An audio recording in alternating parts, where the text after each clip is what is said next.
I am Muni's brother-in-law. Oh, very powerful lady. Hey, how are you? Pardon? Oh, yeah, yeah. It's unfortunate I could not make the connect. I'm sorry. She's on her way. I'm happy that she had let me go. Yeah, boy. How are you? How are you singing? Good, good.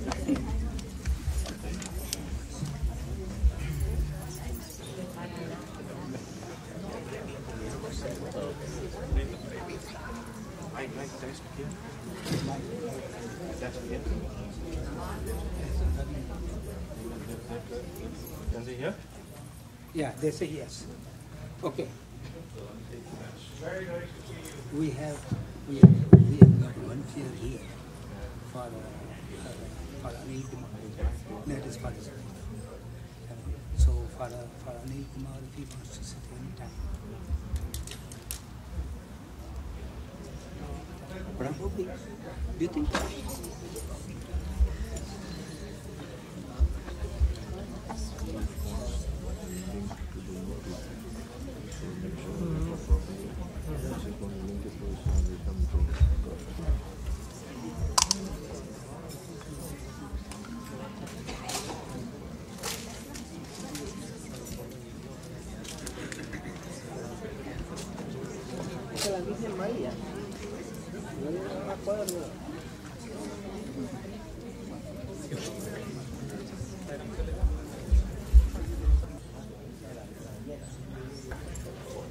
Om Shri Sai Ram. Om Shri Sai Ram. We are going to start in a minute, so please take your places, turn off your cell phones or put them on mute.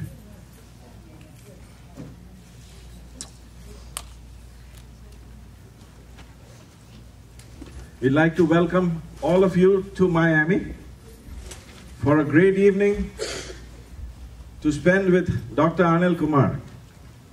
Through our good fortune and through Swami's grace, this being the start of an auspicious weekend, we have the privilege of having Dr. Anil Kumar as a personal guest of our devotion coordinator Chandra Ahuja, and he has kindly graced us to come and speak before us.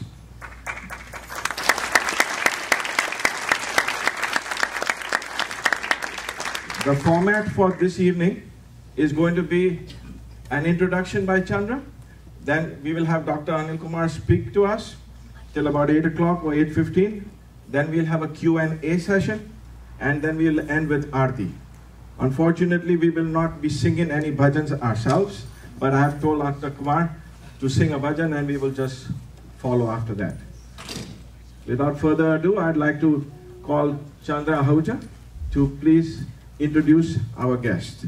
A warm welcome for Dr. Anil Kumar.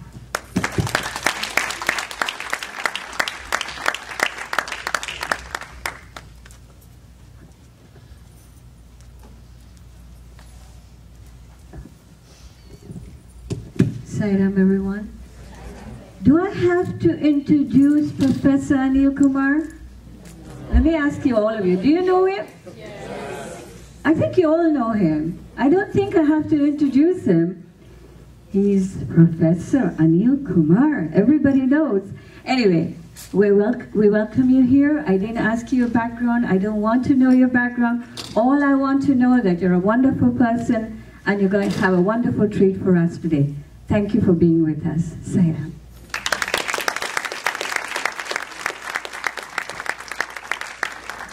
Before we start, I know Anil is going to sing bhajans in between. Can we just start off, if the presidents of the 2 centers, 3 centers don't mind, with a Ganesh bhajan? Thank you. You want to lead? No, the Ganesh bhajans. Let them sing Ganesh bhajans. I'll do it. Gajavadana Gananatha Gajavadana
Sai Ram.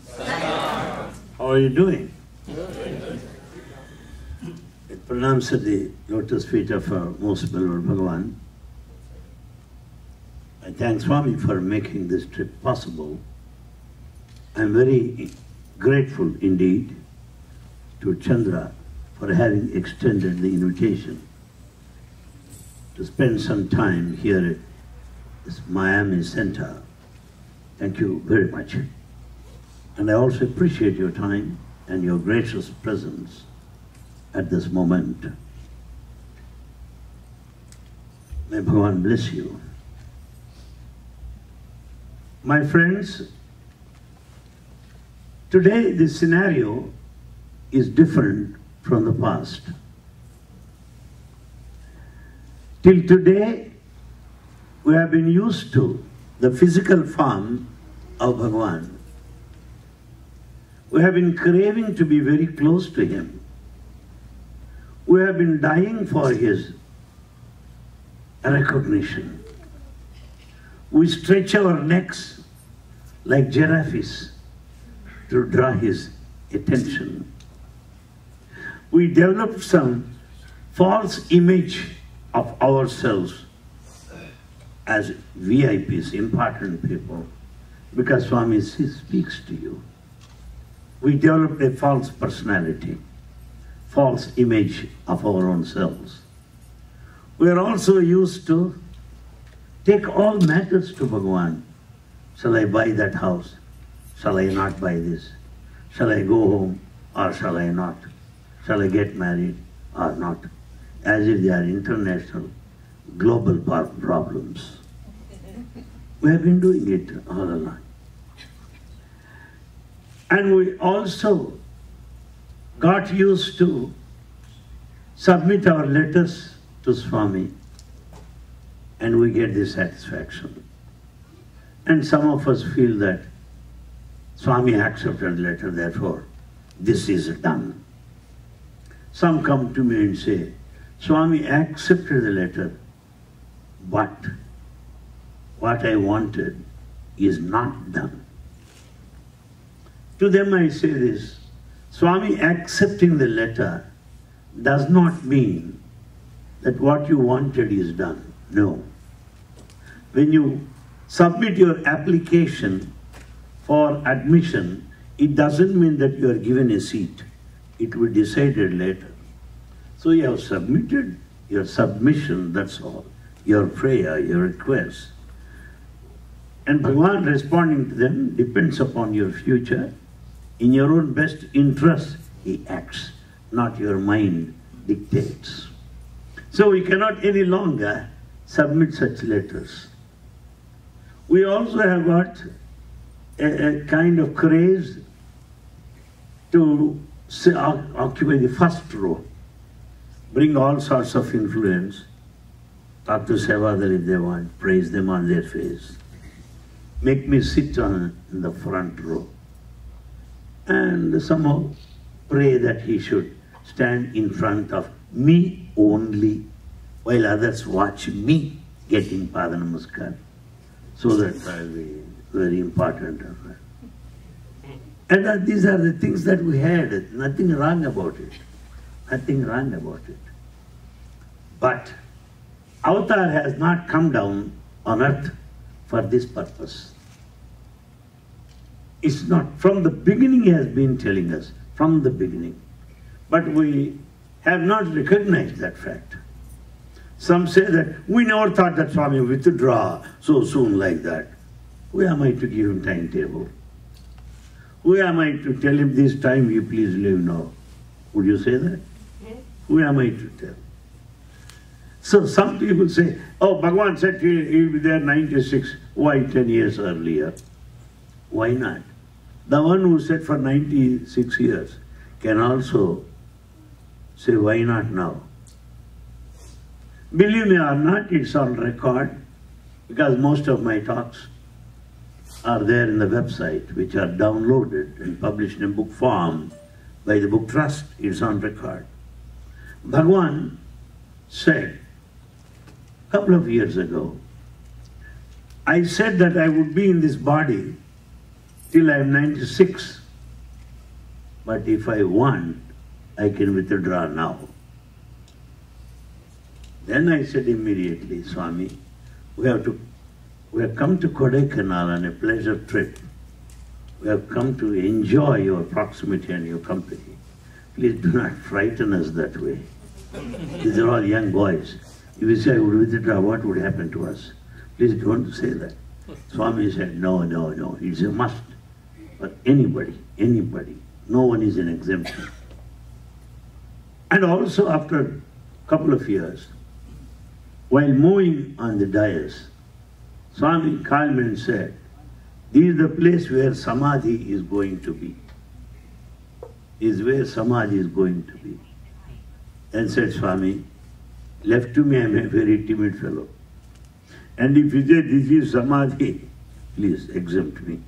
I am not for that news, Swami, I am sorry. He said, no, no, no. One should be prepared. One should be prepared. He has given indications like that.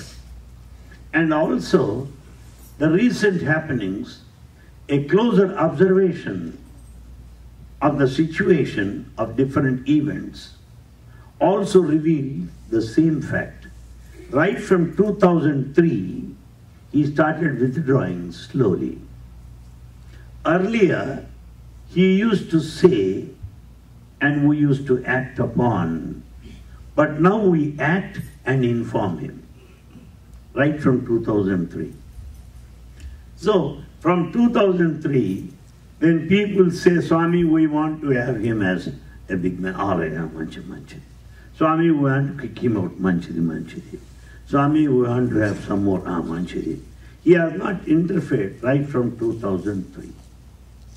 These are all human actions, human decisions, and they sought his approval, that's all. Earlier it was not like that. He was very particular.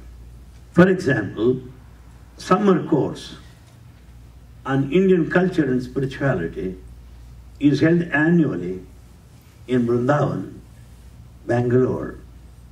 And Swami starts visiting the auditorium right from 1 week in advance, every day. He will tell them where this plant has to be kept, where the flowers are to be there, how many chairs should be there, how the curtain is there, how effective is the sound system, who is to speak first, who is to speak next, who is to offer the flower. Every minute detail he said. From 2003, yes, you do it, manchiri, that's all. He has not said anything. We informed him and we took it for granted that he approved. That apart, it is very clear that Swami started withdrawing. Even prior to that, he discontinued giving Pada Namaskar to Sevadal. All people know that. And also, the number of interviews granted also has become less and less as years pass by. Slow withdrawal. And from last 15 years or 20 years, he has been speaking on Advaita, the spirit of non-dualism, the formless, attributeless nature of God for the last 20 years. All these things I'm saying out of clear, concrete, substantial evidence, not any speculation. We can draw certain conclusions from the past history and the indications he has given to us. Then what is the purpose of being here this present evening? What for am I here? Let me be very clear to my friends. Swami might have left us physically, but he is ever present with every one of us. Ever present, ever vibrant. He is an existential reality. Omniscient, omnipresent, omnipotent. He is with us forever and ever. How do I say that? How do I say that? Here in this meeting, out of all humility, Don't think that I'm given to advertisement or pride or ego. I am not till now. And it's too late to cultivate those virtues of ego and pride, that I don't want to be virtuous that way. I can be notorious with pride and ego. I am far off from such qualities, and I am away from such fellows also. Subject to verification. I had been to San Francisco last week, San Francisco, and they organized retreat in a big way. And one gentleman by name Srinivasa Rao, who has got a lovely house in the midst of a thick forest, a beautiful house. Initially I liked it. And for weakness of South Indian food, invitation is immediately accepted. So I went there. That too, they are from Karnataka. The Karnataka people are good in vadas and idlis, I know. So I went there. And I was talking with people. I never met the host. I never met anybody there before. Suddenly, that gentleman comes to me and says, "Who are you? What's your name?" I'm just talking. Somehow walking among the devotees, I just mentioned I'm from Guntur, Andhra Pradesh. Suddenly that Srinivasa rushed to me and said, "Mr. Anil Kumar, this early morning Swami told me a man from Guntur is coming. Let there be spicy food for him. He relishes hot stuff. Add some more chili powder and enough of it." And he also said, "I never heard of this name Guntur at all. I never knew that you love spicy food. We never met. Swami told me this morning what he said." I was thrilled and excited. Shall I say Baba left? Impossible. Impossible. He is ever present. That is the case with everyone. I am just giving an example of my own. I am not an exception. It is a common experience to everyone. Everyone. Every one of you. No devotee ever said, "Swami left me, I am alone." No, no, no. Unless he or she does not know who Swami is. Bhagavan made it very clear. "I shall not leave you." Please follow me. "I shall not leave you, even if you leave me. Even if you leave me, I shall not leave you." Why did he say that, even if you leave me? He knows what sort of fellows we are. What stuff he has around him. Spiritual exploiters. That's all. So even if you leave me, I shall not leave you. Why? There are many who left him, but after a decade or even more, they returned in utter repentance. They regret for all that they have lost in life. But they return. Why? "I shall not leave you, even if you leave me." He will chase you. He will haunt you. Not only that, he will not allow you. He will not allow you to do anything that he does not approve. In other words, if you say, "I'm honest enough," nonsense. He keeps you honest. If you say, "I'm virtuous," no. He sees to it that you are virtuous because he follows your life. He follows your life. I can give you one illustration which is published in a small booklet, violet in its color, with white letters on the top. I always give these references for the benefit of doubting Thomases, that these miracles are not cooked up. They are authentic. Subject to verification. The title of the book is Experiences of a few African devotees. Two devotees from South Africa happened to come to Prashantanilayam. They write their experience there. What is it they mention? Since they have forgotten to drink water, they have taken to wine and beer, whiskey, like that. So that was their first visit. What to do, they do not know. The norms of the place, they brought with them hot drinks. They came to Prashantanilayam, evening darshan over, went straight to their room, and the two friends sat against each other with a bottle on the table and glasses. Yes, they opened the bottle and filled the two glasses and said, cheers and cheers. Yes, let's have the drink. Well, as they started drinking, what was it? Aqua, water only. Poor fellows purchased that very expensive intoxicant. So then they doubted, what is it? There's water already in the glass? Or by mistake or in a hurry, we have not poured water out. So what they did was, they poured out whole thing, rinsed it well, and again emptied the bottle. Wanted to fill their glasses fresh. Now they started to drink. Cheers. To their utter surprise, is once again aqua, water, H2O. Very much disappointed. Anyhow, they spent that night, and next morning, I don't say that they have done it intentionally. It was their first visit. They do not know that. Next morning, somehow they managed to have seats in the first row. Our most beloved Bhagavan happened to pass by the first line and stood in front of them and said, cheers, cheers, last night.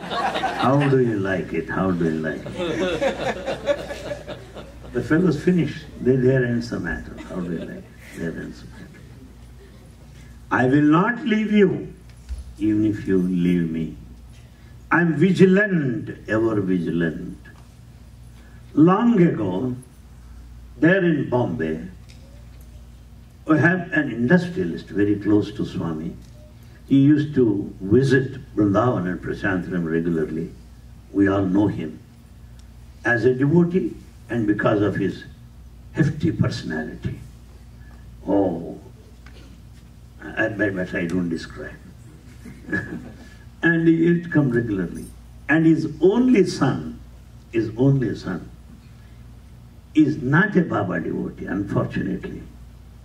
Parents are devotees, but the son is not, as it happens in some other families. Parents are very, very much worried. Being the only son, they cannot tell him. He's a grown-up boy. So the mother helplessly, what she did was, she kept a copy of Satyam Sivam Sundaram on the dressing table, which the boy never cared to open, because he has got his own Satyam, he has got his own Sivam, and he thinks he is all Sundaram. He is none of these three. So he is in his own world.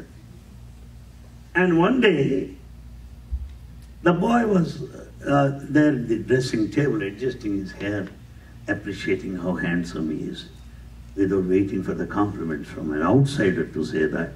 He's just adjusting his hair. And mother drops in and says, "Sonny, how is that so busy now? What's wrong with you?"